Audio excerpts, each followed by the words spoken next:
YouTube? What's going on? Everybody doing good, man? Appreciate y'all watching my videos, man. Just dropped this load real quick. Load number 1 for the day. Dropped this. Got deadhead over to get load number 2. And I'm trying to find something to do for the weekend. Hopefully, you know, if I see some loads on the board,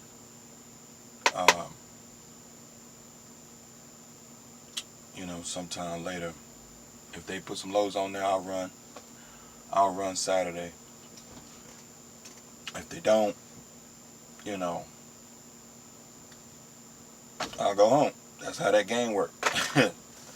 But yeah, man, the last couple of videos, man, got kind of controversial and everything like that, but it's all good, man. Y'all don't understand, man, with this YouTube thing.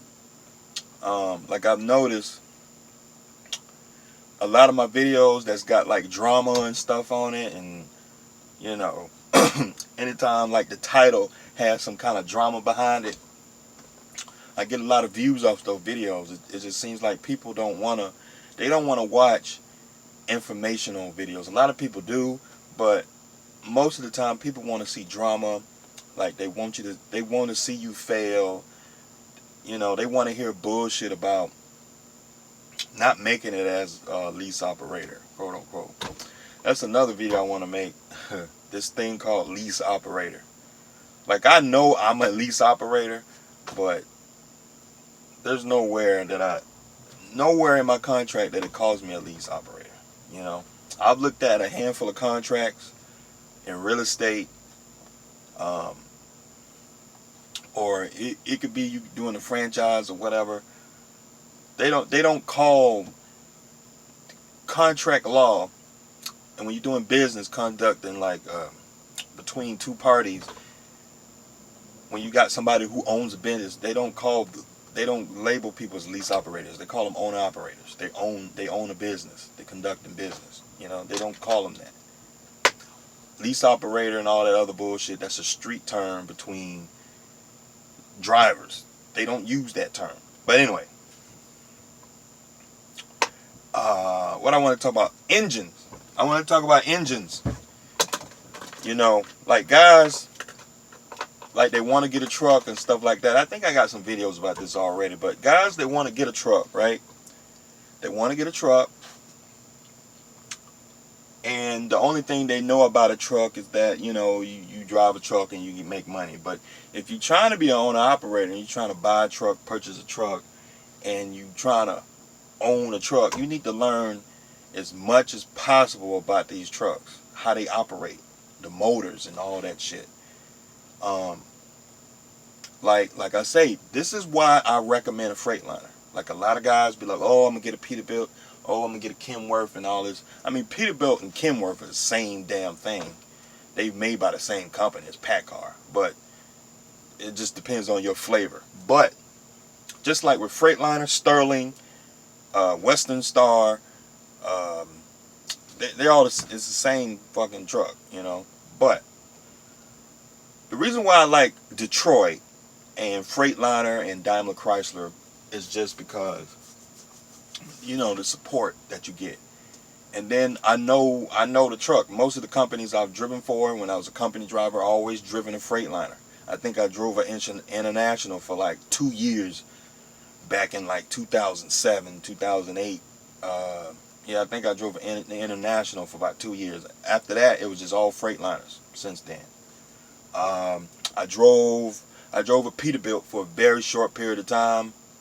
I drove for this small local company in Atlanta. I drove a Peterbilt for a very short period of time, but I didn't drive it enough to where I was able to like get comfortable and knowing about, okay, Peterbilt.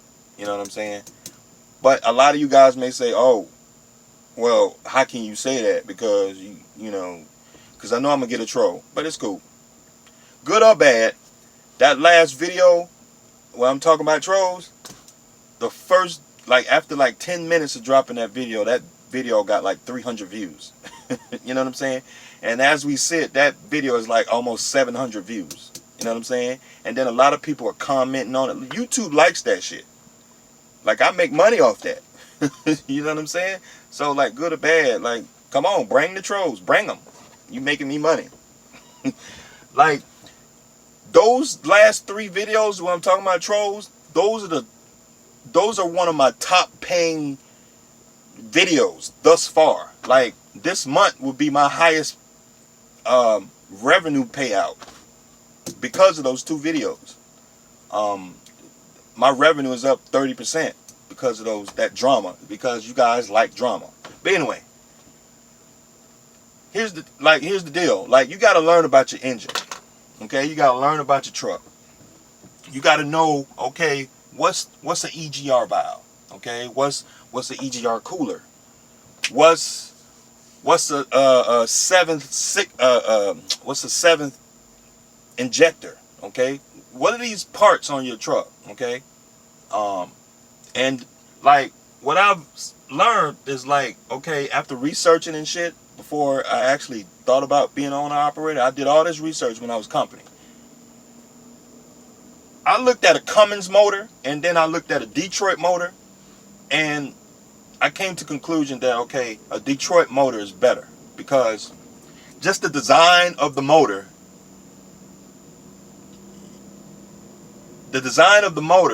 is lower maintenance than a Cummins motor. Like, with a Cummins motor,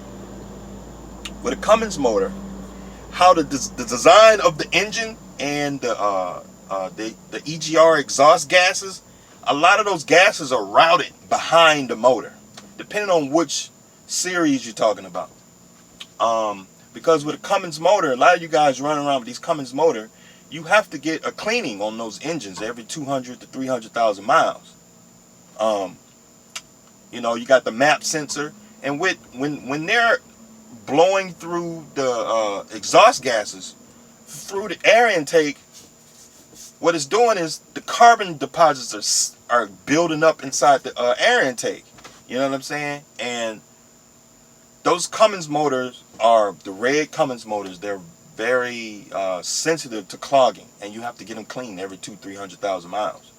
And if you're not doing that, you take it down to the shop, they're gonna tell you, oh, you need a turbo. Oh, you need a new EGR valve. Oh, you need this and that. You need a new map sensor. And all you need is just a damn cleaning, and you just need it to be clean. And like, this is a big issue when it comes to Cummins motors. Now, Cummins motors are good fucking motors. For the money, they're good, powerful engines. However, from my experience and my research, I found out that the design of a Detroit and the design of a Cummins motor is a little bit better on the Detroit side, just because, like, how the EGR valve is positioned and how the air intake is positioned, and like, it just makes sense that they put the sensor like on top rather than on the bottom, because if you put it on the bottom, that carbon passing by, it settles and clogs up on the 7th injector. You know what I'm saying? So like, all these little tubes that are coming off the engine, all that stuff is, you giving it opportunity for carbon deposits to settle. So you got these little thin tubes and shit. You got to keep all that stuff clean, you know. But yeah, man, I just want to make a quick video, man, about paying attention to the engines you buy. You know, paying attention to the trucks with certain types of engines. You know what I mean? And I know, like, okay, with a Detroit, it's got a long track record. Okay, like, I don't want to get a truck with an MX engine on it, like a Kenworth or something, and it doesn't have a track record. You know, mechanics, like, I went to a shop one time and the guy had a Kenworth in there, and like, he was having a hard time dealing with the shop, and he was dealing with the mechanics and whatnot, and like, they didn't know what the fuck to do, and I was just standing there watching. I was like, fuck, man, like, I wouldn't know what to do. It's just like, all they're doing is just, you sitting up there, and all they're doing is replacing parts. They don't know what the fuck going on. It's just like, with a Detroit engine, I know I can take it down to the shop. They'd be like, oh yeah, it's that. You know, they hook up the computer to it. Boom, it's that. Because the Detroit DD15 has got a long track record. Now, the Series 60, it's got a long track record. You know what I mean? That motherfucker been around for a long time. That Series 60 is a beast of an engine. Okay? I don't want to sound like a Detroit fanboy, but the proof is in the pudding. You know what I'm saying? So that's what it is. It's just like, I feel like from my experience and my research, you're going to experience less downtime, less maintenance with a Detroit engine. And you got to, y'all think about getting trucks, you got to really think about it. It's like, just like anything else. You know, you're buying a house, you about to start a business, you need to do research and find everything you need to know about that situation before you pull the trigger. And you about to invest your life into a situation. You know what I'm saying? You know, your life savings into something. You know, you go buy a truck and the motherfucker blow up, or it costs you money. Like I talk to guys with Peterbilt's all the time. It's like, yeah, I should have got a Freightliner, because every time they take it down to Peterbilt, Peterbilt charges Peterbilt's, Kenworth's, those are premium trucks. They're like Cadillac trucks. You know what I'm saying? Those are premium trucks. You take it down to the shop, you're gonna have to charge they charge you a premium to work on them. So the parts are more expensive. You know, not double, but you know, they're more expensive than a Freightliner and a Detroit. So, and now that PACCAR is making their own engines, you know, you have to take it to Kenworth. You have to take it to Peterbilt, because they're making their own engines now. You know, so you can't take it to the Detroit shop or a shop around the corner if you're having sensor issues. It's like, you know, but that's just real talk, man. I appreciate y'all watching my videos, man. I'll see y'all next time, man. I gotta finish dropping this load. I'll see y'all next time.